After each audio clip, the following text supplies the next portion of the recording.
Hello, welcome on Hard Reset.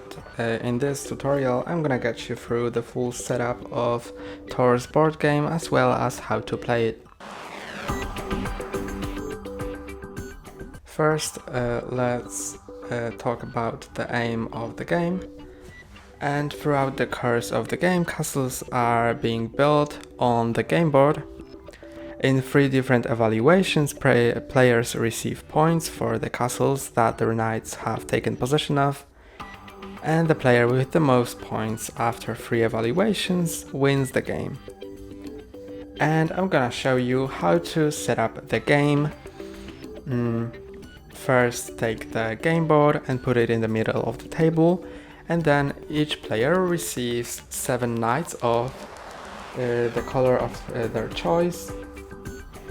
Each player puts one of his knights on the starting field 0, because this is the scoring track, and this is the place 0, and each one of the players puts one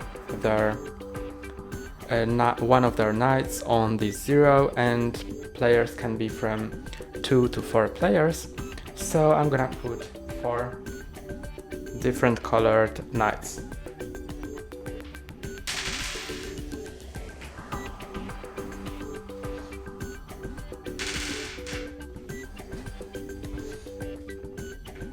Okay, and then the rest 6 knights must be set in a row in front of the player, of each player.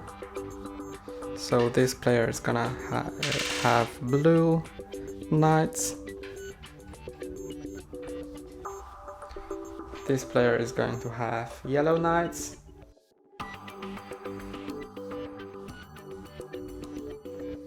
The other one gets green ones, and the last one will get purple ones.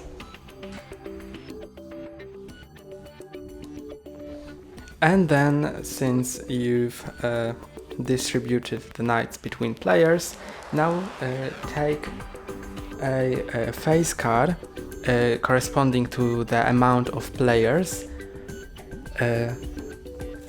These are the face cards, and they are for 2, 3 or 4 players, and in my case it's gonna be 4 players. And this face card tells you how many blocks to distribute between players in each phase, because there are 3 phases in the game. So for the first phase, at the beginning setup of the game, I need to distribute 4 towers of 2 blocks each, so that's gonna be 8 building blocks. Let's distribute them all between all of the players.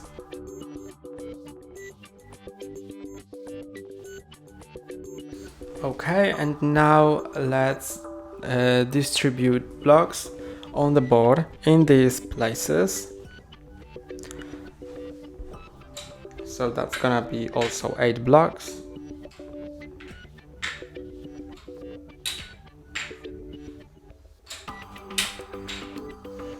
And now we can distribute action cards between players. So for each player there are gonna be 10 action cards of their color. For the purple player there are gonna be 10 purple action cards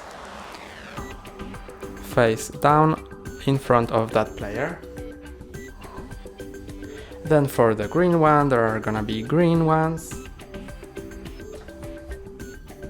For the yellow one, yellow action cards, and for the blue one, blue action cards. And now, since that's distributed, beginning from the youngest player, each player puts one of their knights on unoccupied castles. So the youngest begins, and then go in clockwise direction, and each of the player gets to put their knight.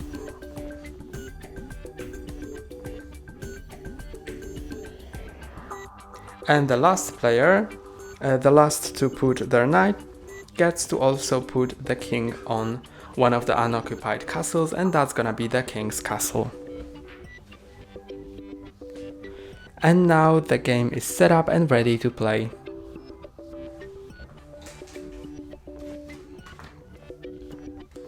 The game is played in 3 phases. Each phase corresponds to 1 year. After each phase, points are evaluated. The first phase consists of 4 rounds, and the second and third phases consist of 3 rounds each. And these towers correspond to remaining phases in that remaining rounds in each phase. And for a 2-player game, each phase is always 4 rounds, and you can see it on the phase card. As you can see on the phase card, there is 4 towers in each phase, and in 4 and 3-player game, there is 4 towers in the first phase and 3 in the remaining phases. And a round is over once each player has had their turn.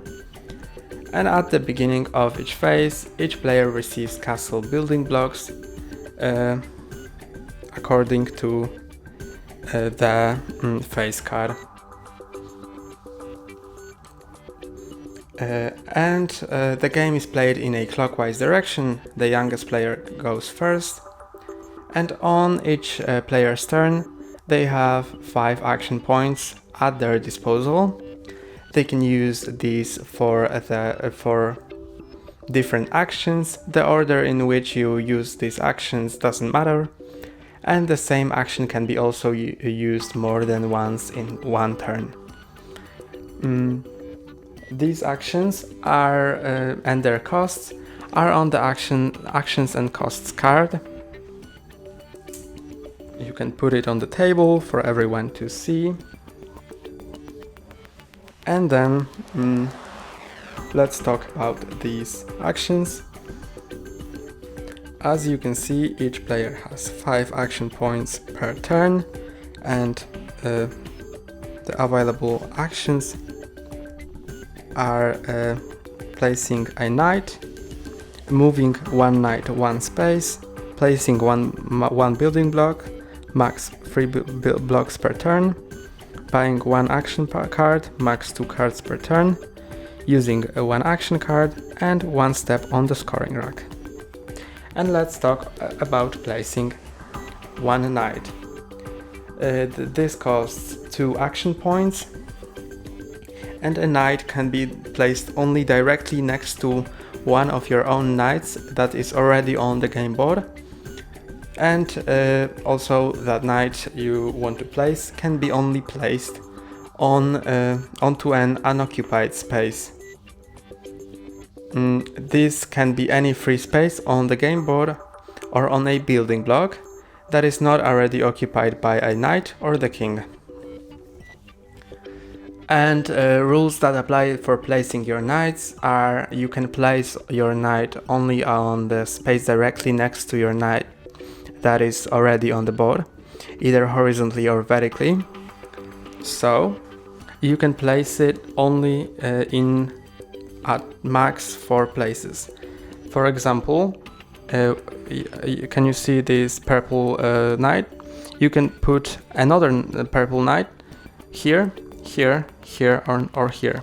It cannot be put diagonally, only horizontally or vertically.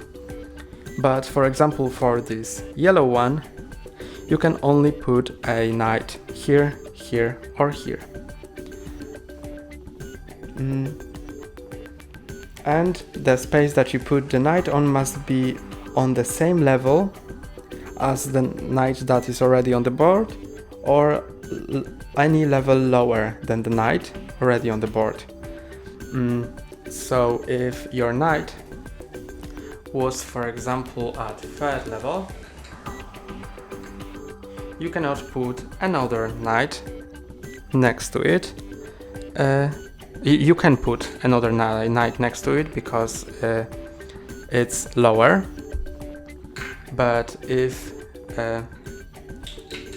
it was built like that, you couldn't have put a knight here, but if it was like that, you can put a knight here, or here, or here.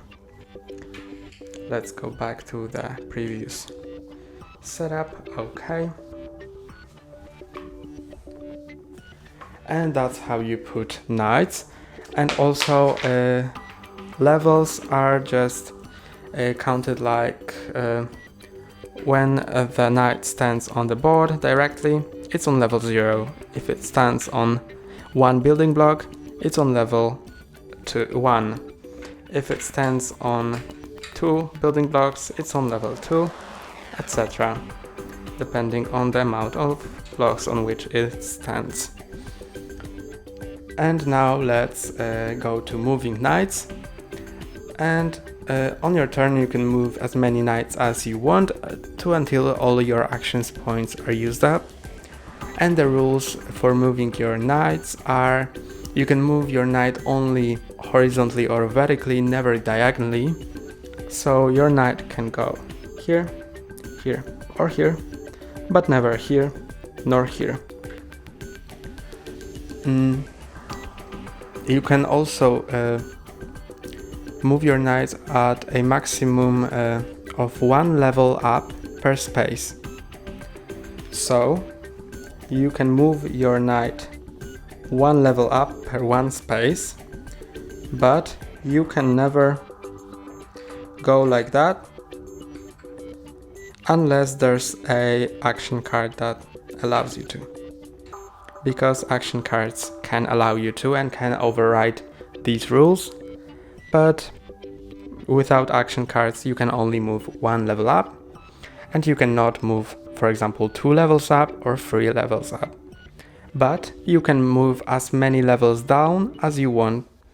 So if that castle was even 4 blocks tall, then if you were here, you can go down like that.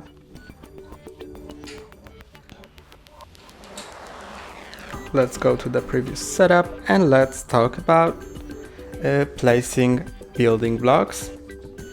And placing building blocks costs 1 action point per building block.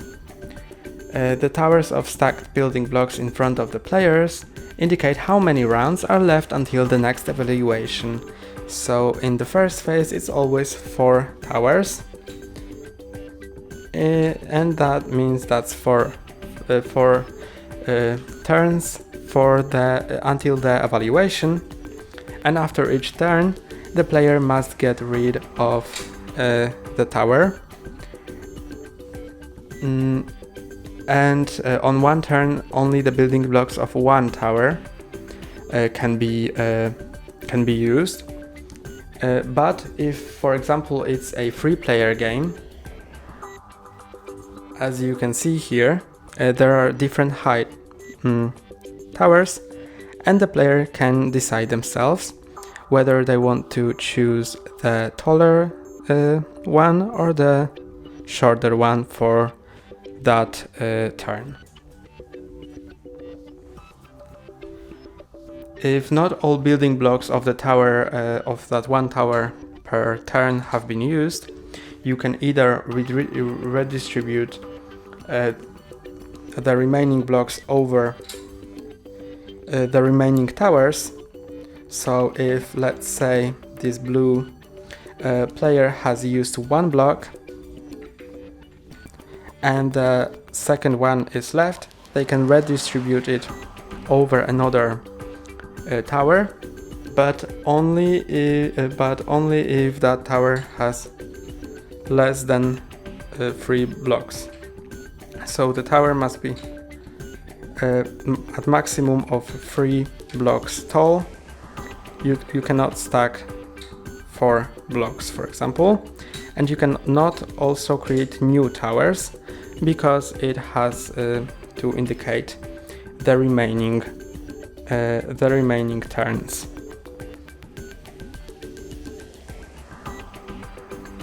And if building blocks are left over after the evaluation, the player can keep these for the next phase and redistribute them over his new towers as soon as the player gets new towers for the second or third phase.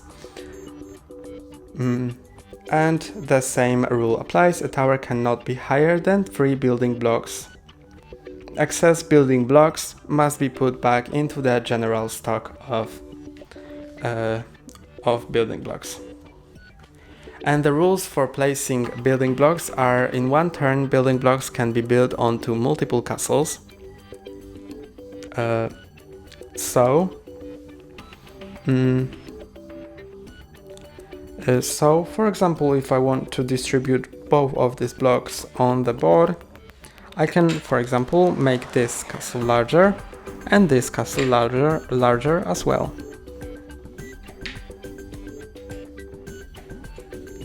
But I can also only make this castle larger, like that, or like that.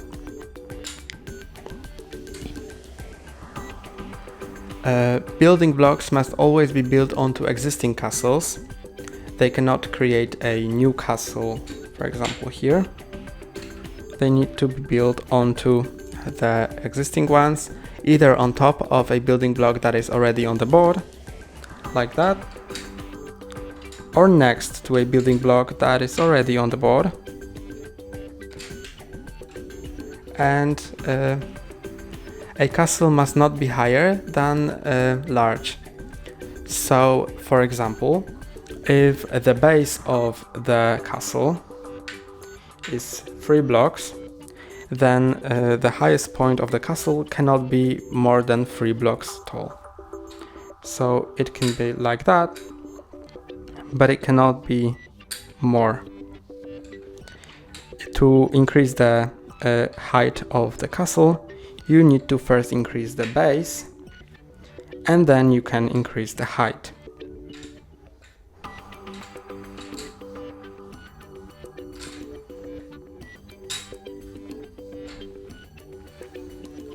And when increasing a castle's base, no castles can be joined together. Castles may touch only diagonally. So a castle may touch like that, diagonally, but I cannot place another one because this will join these 2 castles together, and that's forbidden. Now I'm gonna talk about buying action cards, and buying action cards costs 1 action point per 1 card, and you can buy a maximum of 2 action cards per 1 turn and 1 action point each card. If you want to buy a card, draw 3 cards from your own face down action card pile. So I'm gonna draw 3 of them, and now you get to choose one of them, which one you like the most.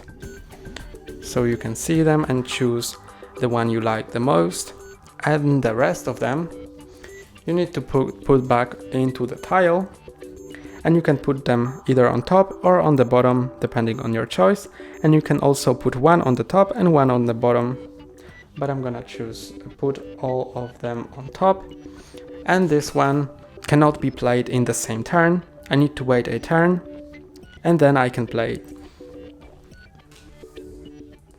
And playing action cards costs 0 action points, but I can play no more than 1 action card per turn.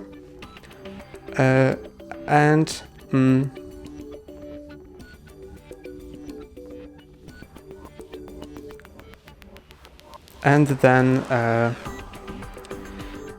you can, in the next turn, next turn after buying your cards, you can play that action card depending on the supplement sheet that's included in the box, which tells you how to play each action card.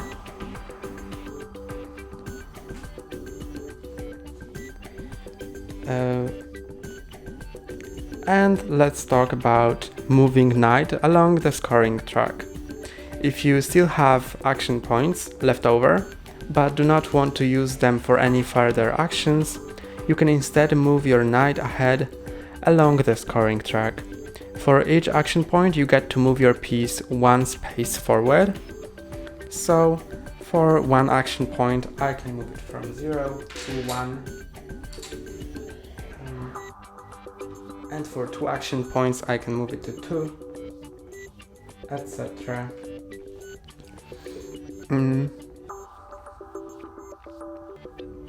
And on the scoring track, only one playing piece can occupy one space at a time.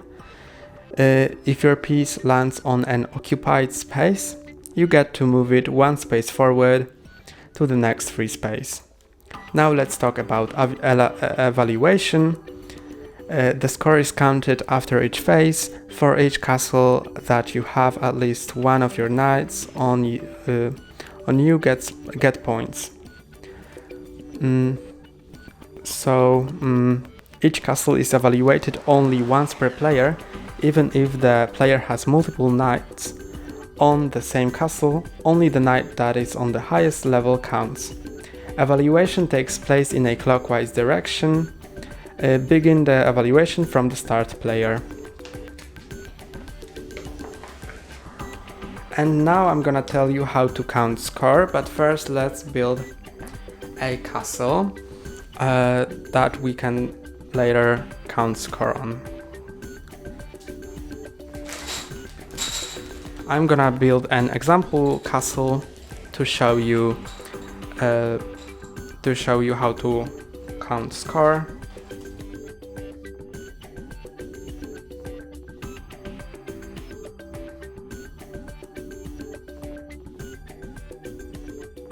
And now let's move these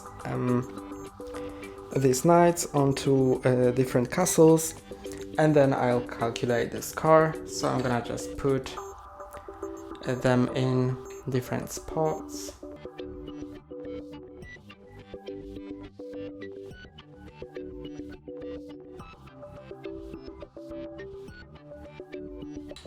Also, you can see here that these castles don't touch from the sides, only touch diagonally. And when I have put them in places, now I can calculate the score, and the score is calculated by multiplying the base area of the castle with the level that the knight is on. So if a knight stands on level 2, then I'm gonna calculate the base of the castle by that level 2. Let's do it first for these small castles, and as you can see it's level 1 and base of 1, so that's gonna be 1 point. So let's calculate it for the yellow one. That's gonna move 1 point.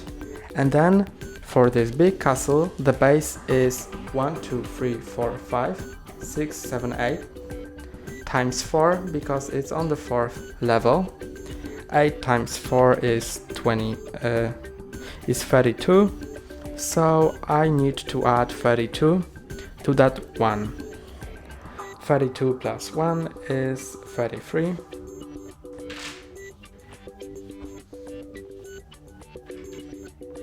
And now let's calculate the score for the blue player.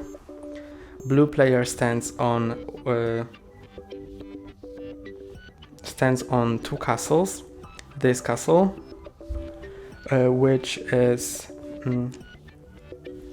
the base of 4, but the player stands on the 1st level.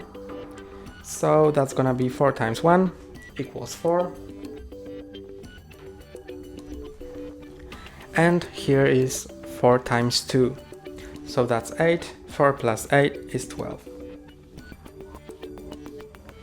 Then for the green player, it stands on this castle with the base of 8, but stands on the 2nd level, so that's 16. Plus that castle base 1 and level 1, so that's gonna be 17 points. And the purple one stands on only one castle, which is at base of 1 and level of 1, so that's just 1 point. And also, if you have more than one knight on a castle, for example like that, then the score is calculated only for one of the knights on this one, which stands on the higher level. So if it's gonna be the same when I put it on the lower level, but if it was there, that would be a score 8 times 3 and not 8 times 2.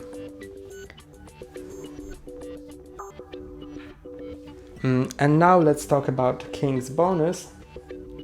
And the King's bonus is added if your knight stands on the King's castle. As you can see, here is the King's castle. And the bonus varies from phase to phase. At the end of phase 1, there's 5 bonus points if one of your knights stands on a castle on the first level of King's castle. Unfortunately, there is no knight that stands on the first level, so no one gets bonus points. But if it was phase 2, then there would be 10 bonus points if the knight was on the second level of the King's castle. And for the end of phase 3, that's 15 bonus points if the knight is on the third level of the King's castle.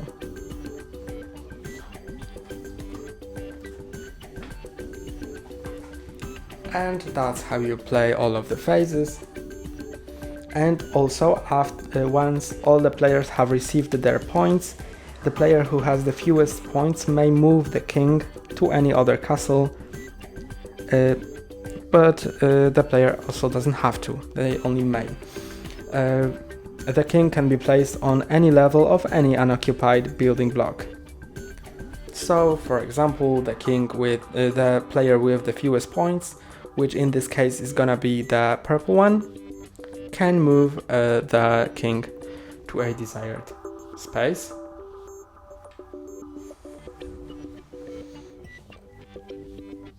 And as soon as all the players have received their points and the king has been moved, the next phase begins. All players take new building blocks as described on the phase card. The players with the fewest points decides who the start player is. And the game ends after the third year. After the third evaluation, the player with the most points on the scoring track is the most successful prince and wins the game. And the first time you move past the 0 on the scoring track, so let's say you've gained over 99 points, then when you move over the 0, you get a tile of your color faced 100 up. And the second time you go past the 0, then you can flip it to 200, and that helps you keep track of the score. And that is all of the base game option. You can also do a game variation and master version of the game, which is covered in another video on the channel. And there in the game, these action cards are described on the supplement sheet, as well as master cards for master version of the game. But it's also covered on the channel, so if you want a detailed info about action cards, master cards and master version of the game, you can find it on the channel. And that's all about the game. Don't forget to like and subscribe. See you next time.